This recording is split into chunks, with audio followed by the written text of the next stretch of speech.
This is Mitch, and welcome to the Real Estate Investor Summit podcast. I have Bob Lachance on the line right now, and we're going to be talking about virtual assistants, VAs, and how and when you should consider them helping you. I want to mention that this episode is brought to you by taxfreefuture.com. If you're 5, 4, 3. This episode is brought to you by taxfreefuture.com. You won't believe what your financial advisors are not telling you. If you do not have a tax-deferred or a tax-free environment which to grow your retirement, then you're missing one of the biggest assets you could possibly buy. So please check out taxfreefuture.com. There's 37 videos on there, and the most interesting things to me is it takes case studies and shows you how you take little bitty tiny amounts of money and you grow it into really big amounts of money in a short period of time. That's what I'm talking about. Taxfreefuture.com. All right, Bob, we got all that, got the bills paid over here now.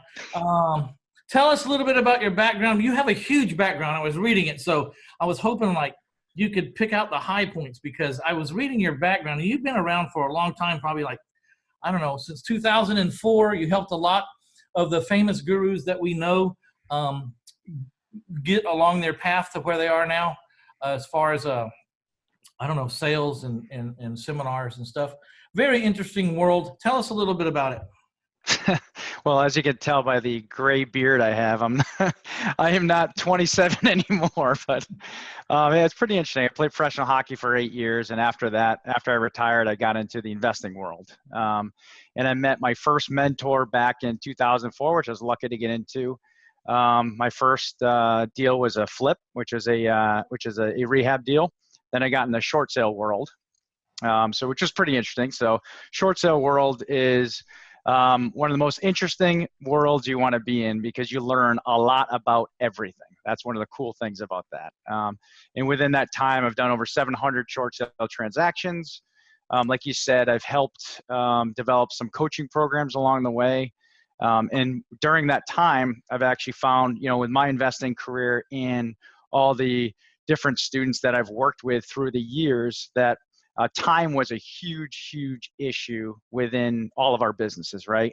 Many investors, as you know, work either part-time or full-time and have the dream of getting into real estate full-time, which means they need someone to help them with tasks. So back in 2013, I got introduced to the world of virtual assistants.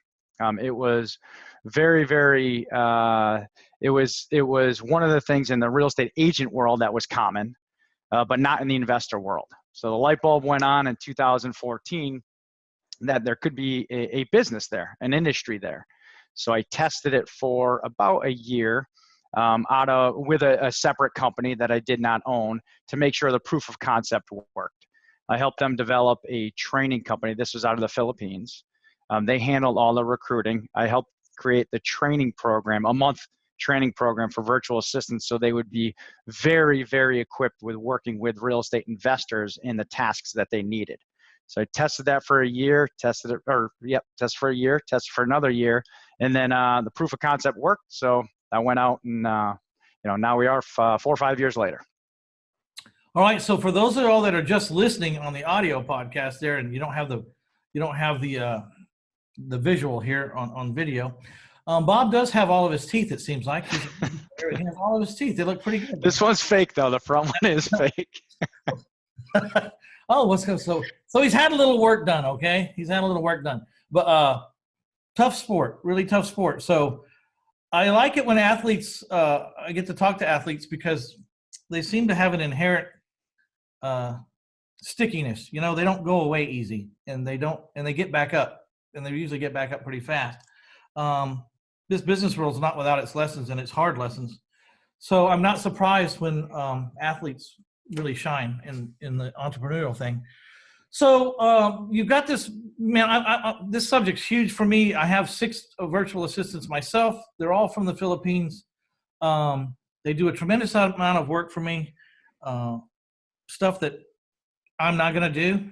And this is one thing I tell everybody, as the entrepreneur, the owner of the business, you can say that you're going to do these tasks every week, and that'll last as an ADD, entrepreneurial, high-strung AAA, you're going to do it for maybe 10 days, maybe 10 days. And some of these things are really critical, because I find that what really, people say, what's the key to the success? I say massive action, massive consistency. There's little things that have to get done every single day or week or month. And when you miss them, it screws up your pipeline, Right. And the pipeline business, every business I suppose is, I don't know, but so why the Philippines though? I noticed, there's India, there's China, there's Russia. You could get VAs from anywhere. Why did you pick the Philippines? See, I've tested a lot of different areas, and I found that the Philippines, the English proficiency is excellent, and it's only getting better and better and better.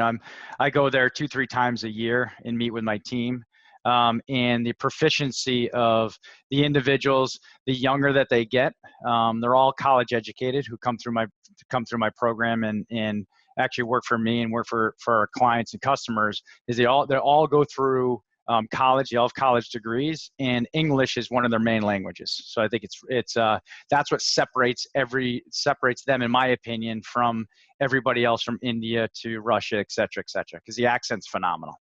Well, and that's really, really, really important in some cases. In other cases, it's not so important, right? Do you get a little bit of a discount if they don't speak English that well? Yeah, it's funny. Actually, we break it down. It depends what tasks. I know we'll probably talk about tasks later on, but you have individuals that if you only want admin work done, like social media, right? You don't need someone talking on the phone. They could be, way better at admin work rather than accents. But what I'm finding is the individuals that come through our pipeline and how we recruit over there, the accents have been getting better and better and better.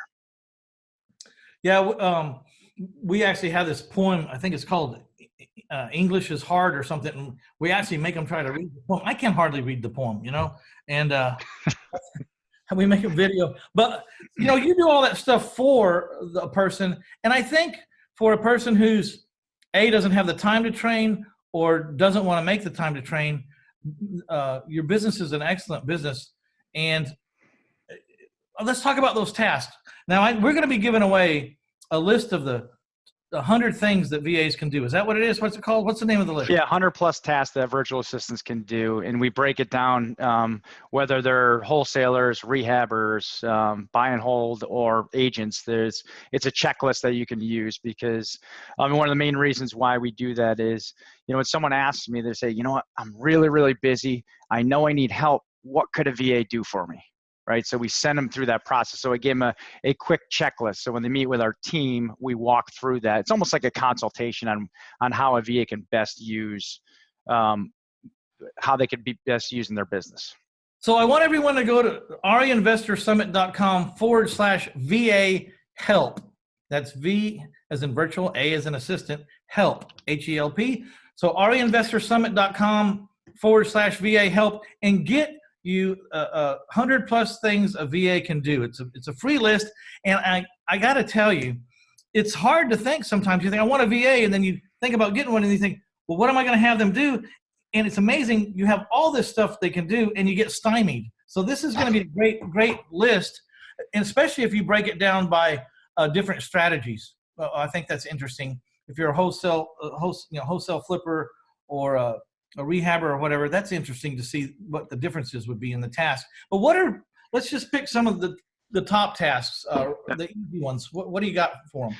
So it all depends, like I always say, it all depends on, I always break it down to what is your biggest pain point in your business, right? If you're a rehab, if you're a wholesaler, if you're a buy and hold specialist, if you own a property management company, Airbnb, whatever it is, we all have pain points in our business. And I'll tell you a little bit about some pain points in my business. And I think, I don't know what quote it is, but I wrote it down before getting on. I think it was episode 275 of your episode. And it was, I could be wrong on the number of the episode. However, one of the quotes, he said, the best service providers out there are the ones that actually do the business and use their own service. I can't remember which one you said it on, but you remember that one? Yeah. I mean, makes perfect sense, right? Like, why would like, I have private investors that loan me money to buy my houses. One of the first things I point out to them is I have hundreds of thousands of dollars in this exact thing that I'm asking you to put it in. So you're not, Right. I'm using it. I'm in it. I'm in it up to here. You know what I mean? Yeah. I believe in it, you know? So I'll give you, so the anchor back to your question of, the top tasks. So out of my office, in the majority of the clients that come through us, we look at two different types of virtual assistants. One are individuals who actually are better on the phone. So you break up into phone virtual assistants and admin virtual assistants. So the top ones are, especially out of my office, are the VAs that actually run outbound dialing to gauge seller motivation. That's a huge one.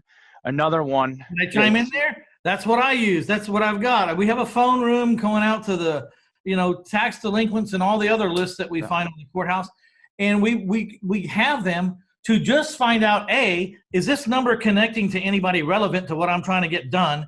B, will they answer the phone? C, are they the guy that I'm looking for, the owner? And D, do they want to talk? And if all those happen, they're getting turned over right now to my closer. So even if they're not a sharp negotiator, I'm using them to call out these hundreds of phone numbers that don't meet the standard, Yep. And they're calling about 200 a day. Yep. We have 4 of them. So we're talking to 800. We're going through 800 people strategically. And the new trend, which I'm sure you're very well aware of, is we don't mail postcards to these people anymore. We just call them. It's when you look at the cost of a VA compared to the cost of a mailing and the different level of effectiveness, one's very personal, one's very impersonal. It makes perfect sense. And then we start mailing postcards to the ones that have acknowledged they want to talk. We use that as our additional touches.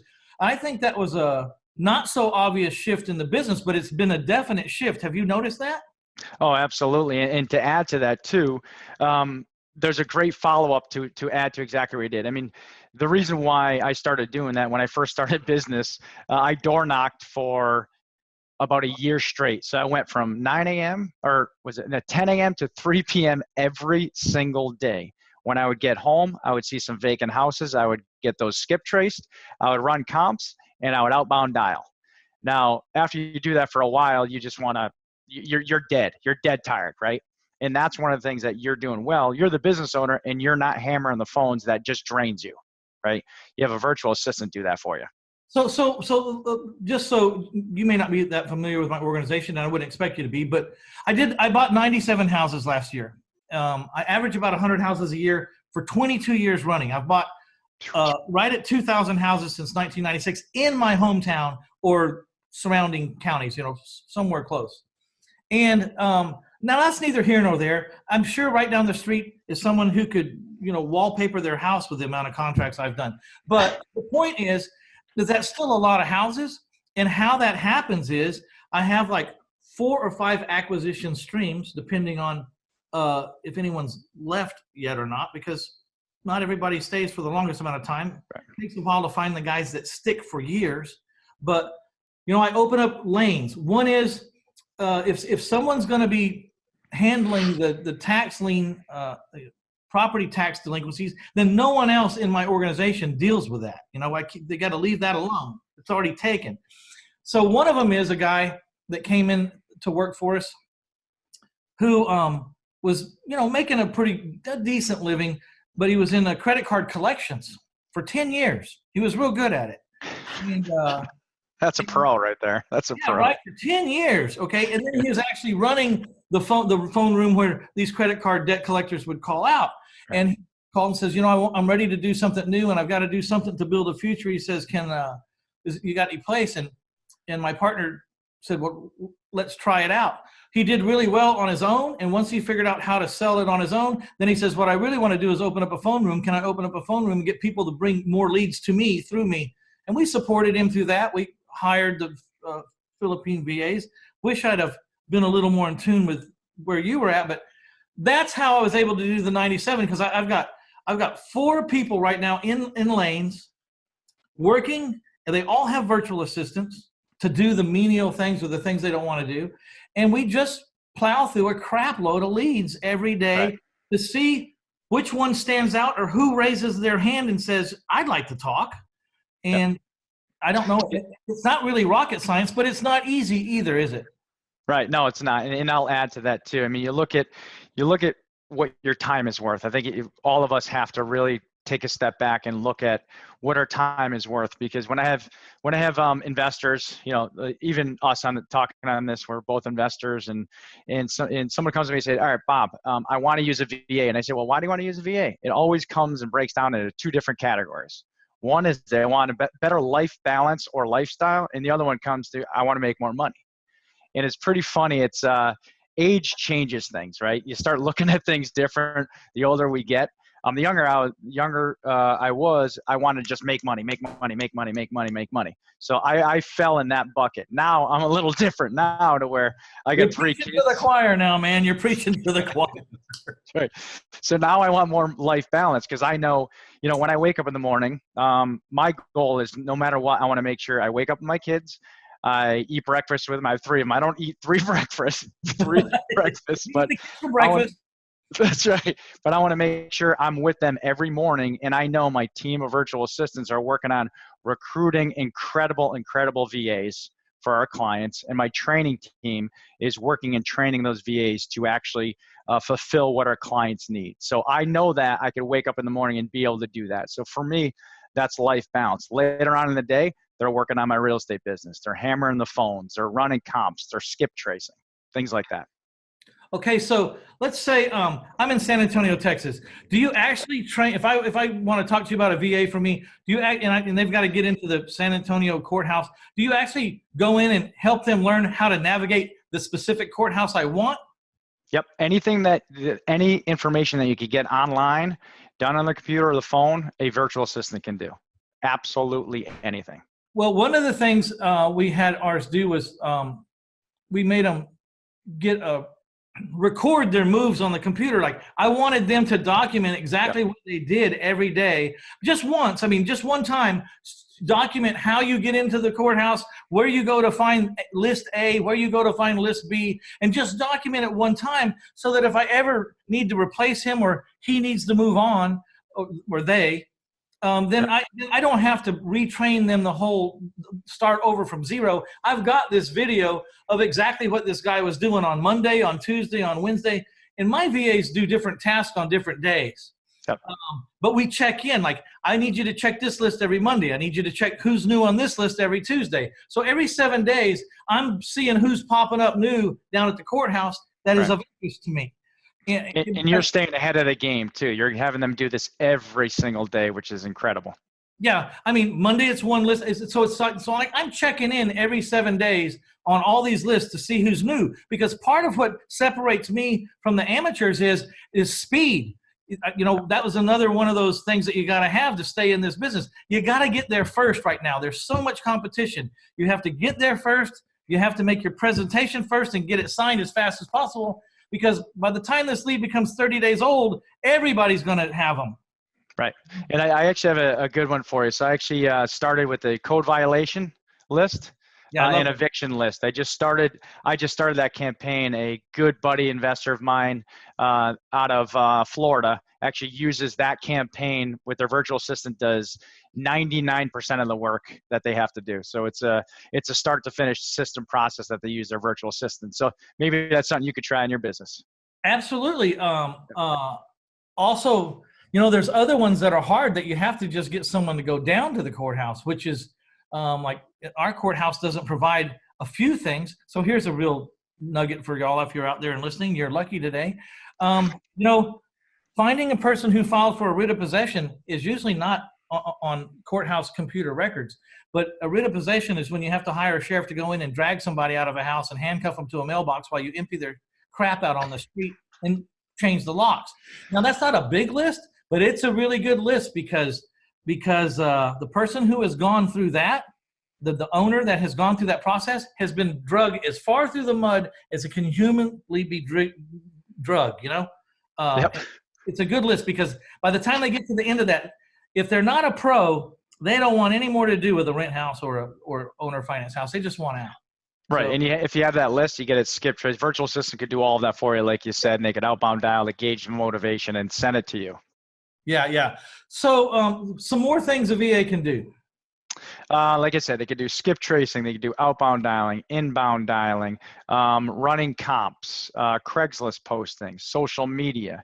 And one of the things that you said that was really, really important is that really resonates with me, because I went through this, and I think probably 99% of everyone listening to this has gone through this. With social media, it's just having a presence out there. A lot of us miss the conception of social media. What happens is, if you have a lender looking up my name, what they're going to first do is they're going to look on social media. They're going to say, all right, is Bob in business? If he's looking at a virtual assistant company, he's going to say, well, what does their Facebook page look like?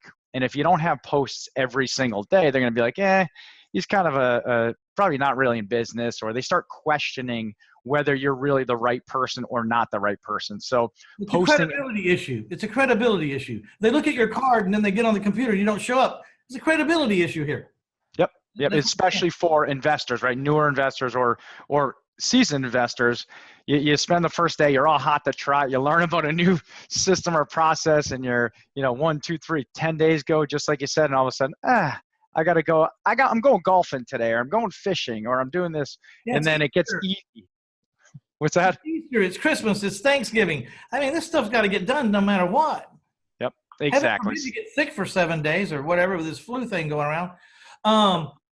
So what do you say to people? I mean, one of the reasons that you use Philippines or overseas workers is the difference in the value of the dollar. It can be a tremendous value, but I would like for you to put it in perspective, because I may not have it in the right perspective. Okay. When I'm thinking $5 an hour for a Filipino is like a $50,000 a year job, is what I've kind of been led to think, something like that. And so for $10 an hour or less, you're picking up people that used to be, hospital floor administrators, or you're not picking up, $10 in the United States of America will get you someone that can't take your order ask me how I know. I just went there. I got so frustrated before I got here that I just said, you know what, you're not worth ordering breakfast from. I'm just got to go. Right. I also have a used appliance company. It's kind of funny. And so my tech guys, I've cleaners and tech guys, and they're making $12 to $13 an hour, right? Mm-hmm. Minimum wage here in Connecticut is $10.10. But I can never get them on the phones. I can never get them in my real estate company, because it's just not the level that I need. Where I could go to the Philippines, someone's college educated, I could get that, which is phenomenal, just like you said.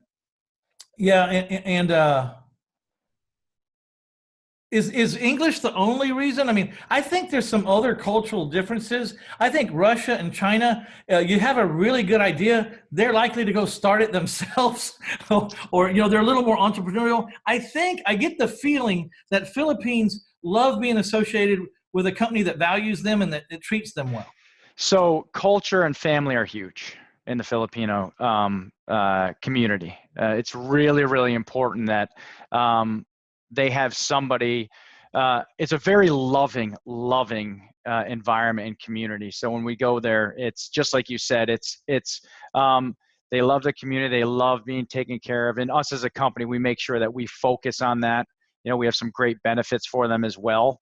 And when we recruit, what we do is we recruit what you just said. We recruit the top of the top.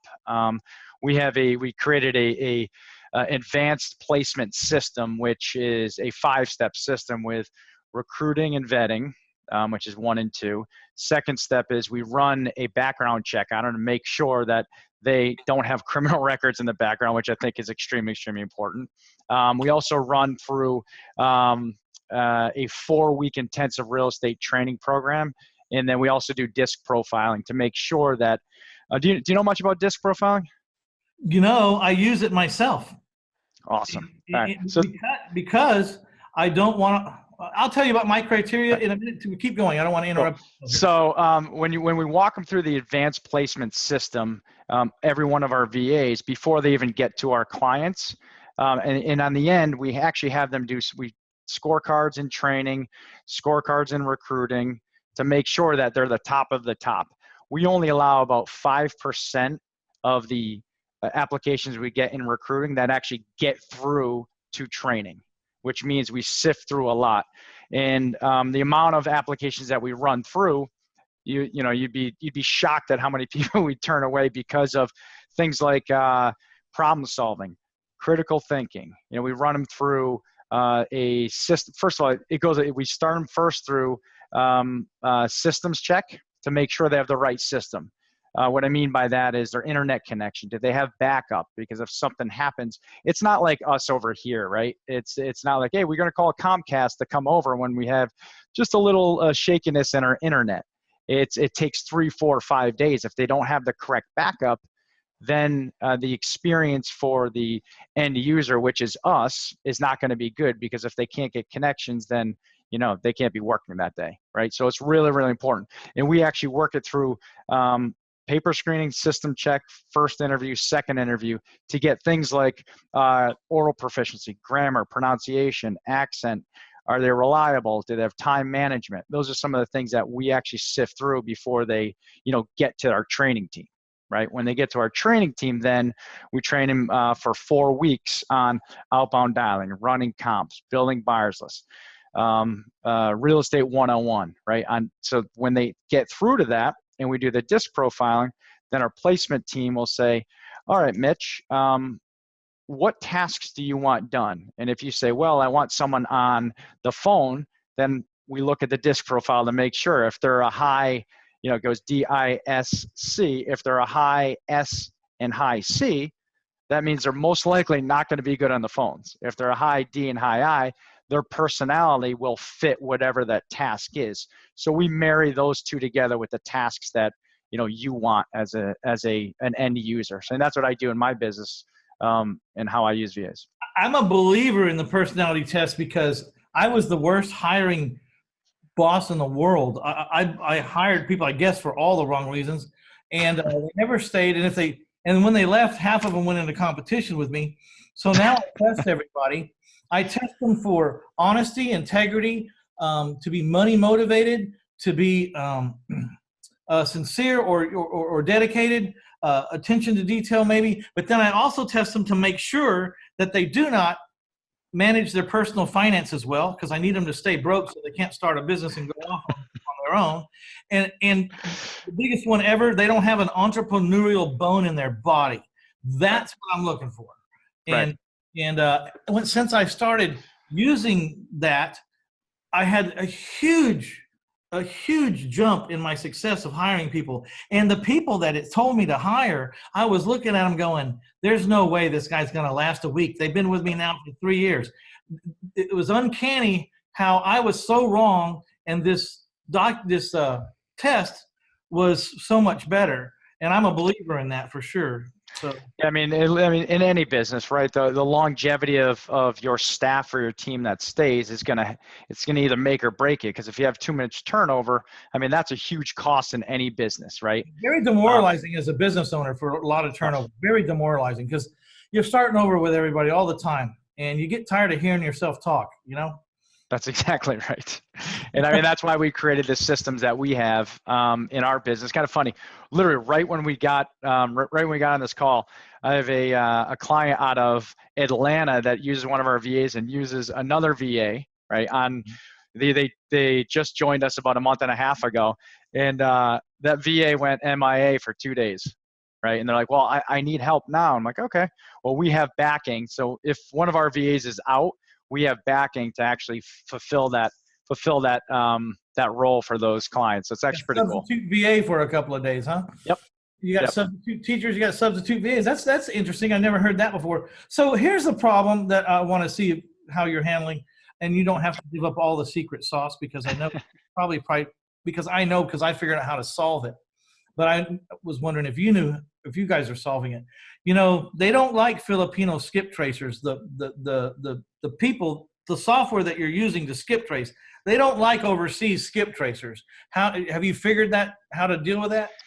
We have some unique ways to do it. It's a login. There's a couple different ways that. I don't want you to give up the sauce. I'm not asking that, but I'm saying, because I'm talking to the audience right now. If you go out there and just think you're going to get your VA to start skip tracing for you, you got another thing coming, and they may take away your software altogether once they find out. So you better get in the know about that, or you're going to lose your skip tracing I software. have something interesting too for you, Mitch. I don't know if you know this, but Upwork is obviously a pretty big company, right? Yeah. But they don't allow their VAs to actually post on Craigslist any longer. I just heard this about a month ago. So that's another task. That's a huge task that my company uses VAs to comb through Craigslist and to post on Craigslist as well. So what's their theory? They were just getting shut down all the time? Yep. They were getting shut down all the time. They were getting flagged. They were getting spammed because on Craigslist, if you have an influx of VAs just spamming on Craigslist, it doesn't make Craigslist valuable anymore, right? Yeah. You have all this crap. So that They're just looking for overseas IP addresses, which is really not fair because there's good, legitimate people, but there are ways around it. But you can't just be an average Joe. You got to learn about that. Yep. Talk about price. What are you charging for VAs? And let me preface it out there. This recording is going to be archived. It might be around for months or it might be around for years. This guy has the right to change his price, but we're talking right now. It's the end of March 2019, and this is what his price is today. Okay. So for a full-time, for a 20-hour VA, it's $848 per month. So that's part-time VA. We do part-time and full-time. We don't do hourly basis. I know. So it's $848 and then $1,536 for a full-time VA. That's 40 hours a week. Typically, whatever hours you want them to work, you could work that out for them. But it's $848 for part-time and then $1,536 for full-time.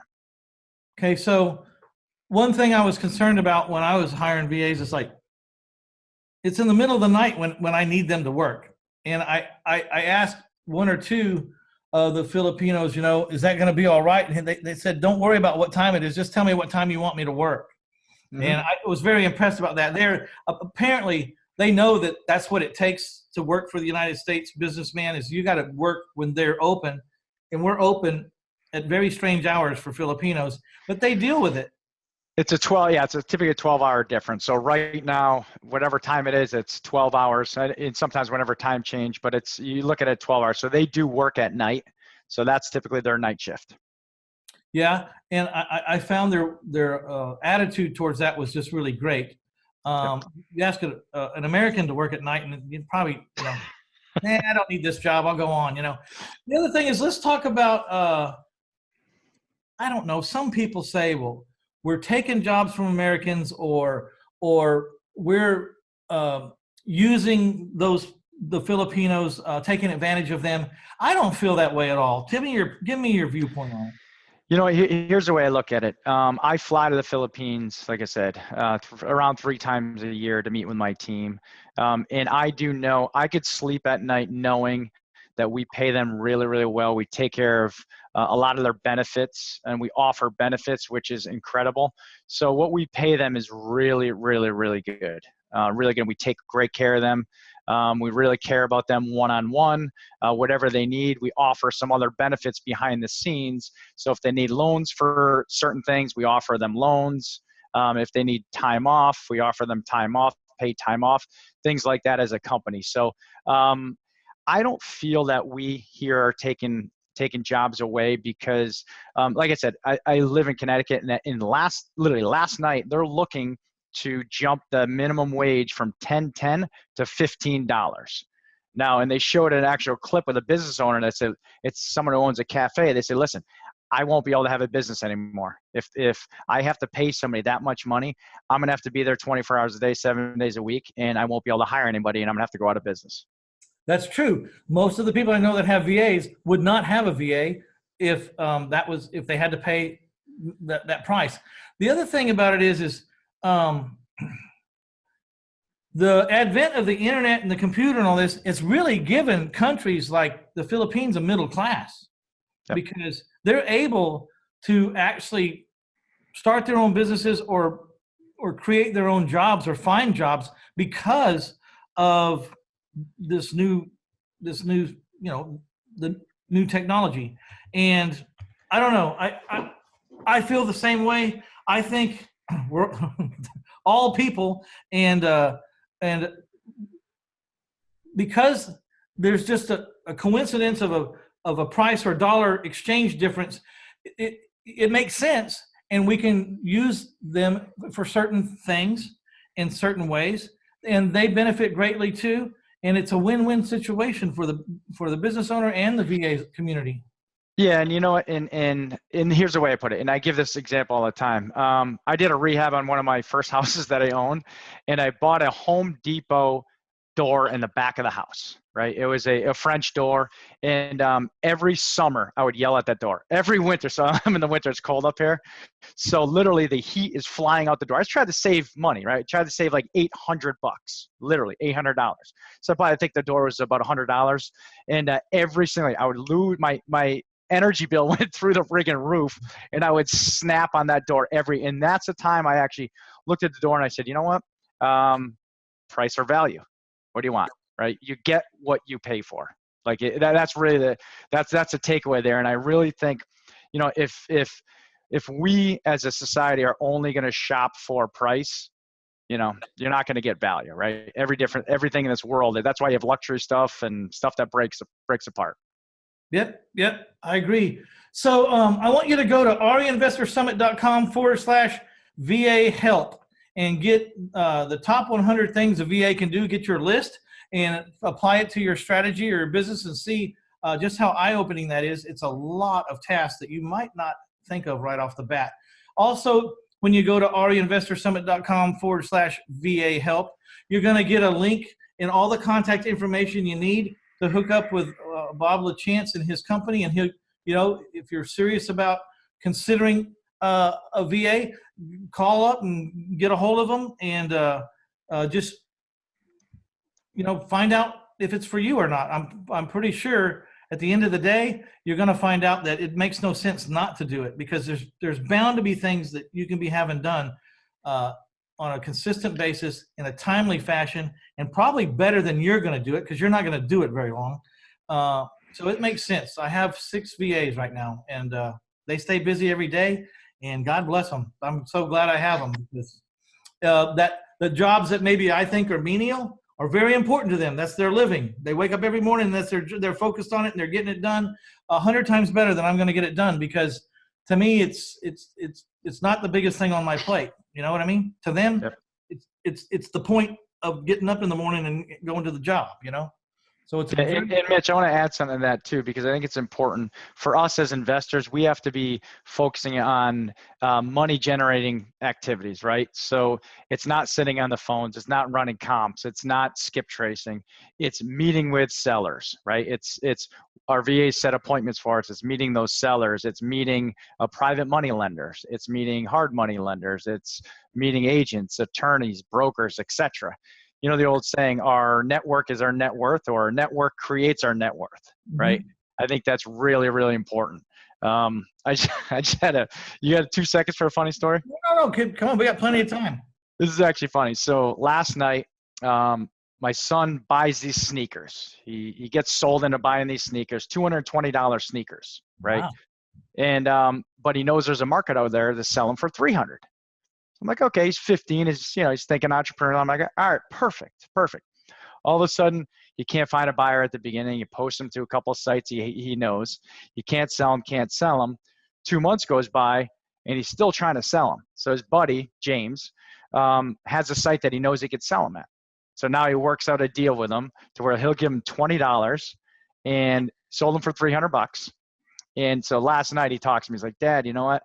I sold those things. I made $30 because obviously the company takes a little.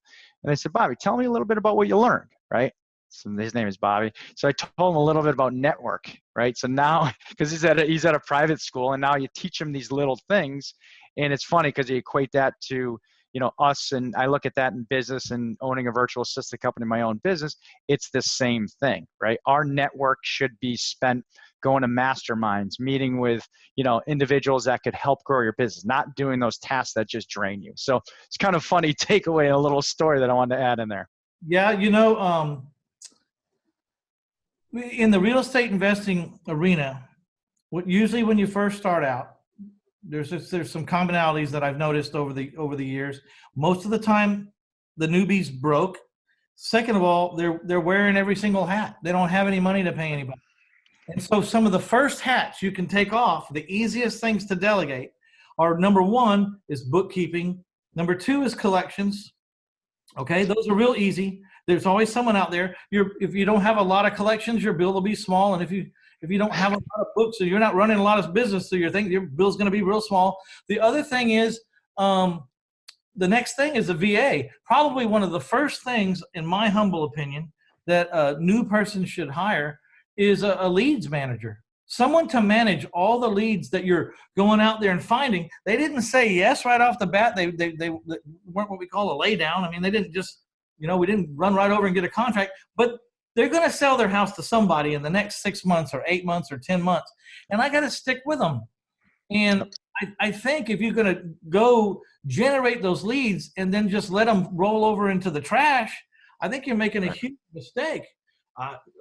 I think the first VAs that you hire is at least to manage your leads, stay up with them, keep touching them, and then you always find other things for them to do, especially if you get a free list of 100+ things for your VA to do. Right. And, it does take, on average, right, industry standards about 7 touches before you actually get a deal. So that's you're 100% right on. So the leads managers, they're responsible for following up on all those leads because, if you call me today, my motivation will probably, if you call me and ask if I'm looking to sell my house today, my motivation definitely will probably be different in 6-7 months, like you just said. Yeah, we're waiting till their circumstances close in, or they come to the realization that their house is not worth $1 million. Well, did you ever deal with that one before? Yeah, I have a lot of those people right now. They think their house is worth $1 million. I'm offering them $35,000. Well, we got a little ways to go. You got to close that gap over 7 months. I love it. Yeah, mine's going to take 700 touches. But anyway. Hey, so Bob, thanks a lot for taking the time. Did I miss anything, or is there anything that you want to talk to our audience about before we go? I just wanted to let them know that there's some real help out there. If you're looking for a VA and you don't know what to do, or you just don't want to deal with all the things that it takes to really find a good VA, you got some professional help here. How long have you been doing it? Since when? Since 2014. Okay. All right. And sounds like you have a great company. I'm looking forward to hearing some feedback from some people that get some VAs from you. Yeah, and if anyone needs any, like I said, just go to your link. If you have any questions on any of that, our staff is incredible. Our team is absolutely incredible to answer any kind of questions that you have. And Mitch, I want to thank you for having me, obviously, on your podcast. A lot of fun. I love your podcast. It's one of the best. It's one of the best. So I appreciate it. Thanks. So go to ariinvestorsummit.com/VA help and get over there, the show notes, and it'll be all the information you need to be able to talk to Bob or his company, and they'll treat you well.